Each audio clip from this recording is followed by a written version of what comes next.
Shalom, berjumpa kembali dengan Renungan Suara Gembala hari ini. Mari kita bersyukur kepada Tuhan. Bapa yang baik, di dalam nama Tuhan kami Yesus Kristus, terima kasih Engkau menyertai dan memberkati kami sampai hari ini.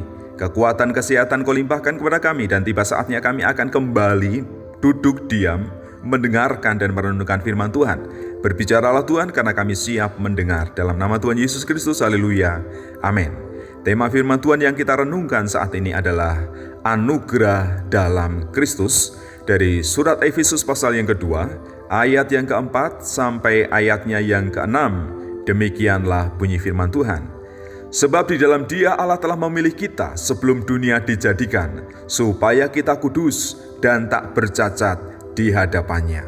Dalam kasih, Ia telah menentukan kita dari semula oleh Yesus Kristus untuk menjadi anak-anaknya, sesuai dengan kerelaan kehendak-Nya, supaya terpujilah kasih karunia-Nya yang mulia, yang dikaruniakannya kepada kita di dalam Dia yang dikasihinya. Sejak semula Allah Bapa merencanakan keselamatan melalui Yesus Kristus, dan itu sebagai anugerah yang terbesar dalam kehidupan umat manusia, kehidupan orang percaya. Karena memang yang pertama, di dalam Kristus Allah telah memilih kita. Kita dipilih sejak sebelum dunia dijadikan.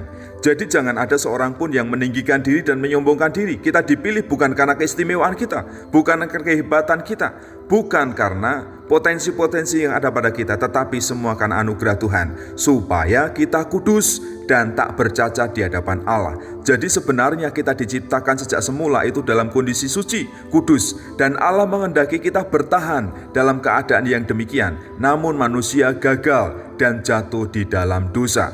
Dan yang kedua, dalam kasih Allah menentukan kita supaya menjadi anak-Nya. Kita diangkat menjadi anak-anak Tuhan yang memiliki karakter dan sifat seperti Kristus, anaknya yang sulung.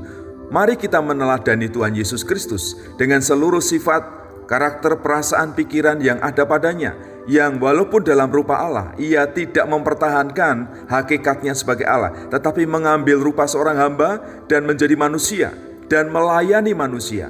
Itu yang Allah kehendaki dari hidup kita, supaya kita bisa melayani orang lain dan juga mempermuliakan nama Tuhan.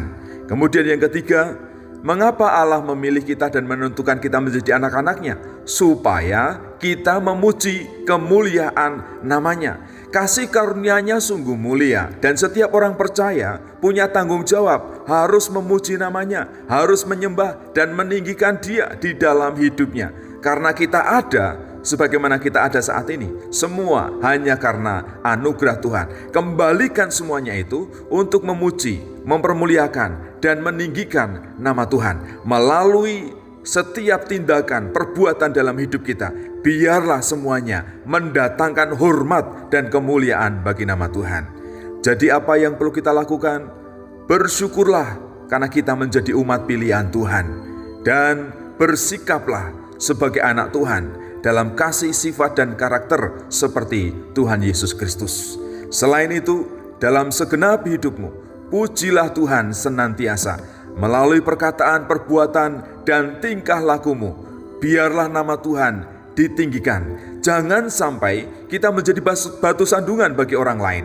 Jangan sampai kita mendukakan hati Tuhan karena tingkah laku kita yang tidak berkenan. Tetapi kita datang setia menghampiri hadirat-Nya, menyembah, memuji, dan meninggikan nama Tuhan. Itulah rencana Allah sejak semula.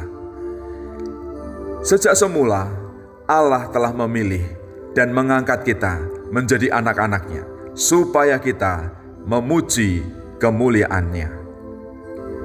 Bapa, kami mengucap syukur Engkau telah memilih kami bukan berdasarkan kebaikan kami, bukan berdasarkan keistimewaan kami, tetapi sejak sebelum dunia dijadikan, Engkau telah memilih kami dan menentukan kami supaya kami menjadi anak-anak Tuhan, supaya hidup kami ini kudus dan tak bercacat. Tuhan, berikan kemampuan kepada kami, berikan kekuatan kepada kami, supaya kami hidup seturut dengan kehendak Tuhan, dan hidup kami ini mendatangkan hormat dan kemuliaan bagi nama-Mu. Melalui pikiran, perasaan, perkataan, dan perbuatan di dalam hidup kami rindu nama Tuhan ditinggikan. Kami rindu hidup kami ini menjadi saksi bagi orang lain, menjadi terang dan menjadi berkat bagi orang lain. Seperti halnya kitab yang terbuka, kami dibaca, hidup kami ini dibaca oleh orang lain, dan kasih Kristus dinyatakan dari setiap tindakan di dalam kehidupan kami. Terima kasih Bapa, kami berdoa untuk setiap orang percaya, untuk setiap anak Tuhan dimanapun mereka berada yang mendengar dan merenungkan firman Tuhan ini, supaya diberikan kekuatan, supaya dapat melakukan kebenaran firman Tuhan dan hidupnya diberkati oleh Tuhan. Terima kasih Bapa, di dalam nama Tuhan kami Yesus Kristus. Haleluya. Amin.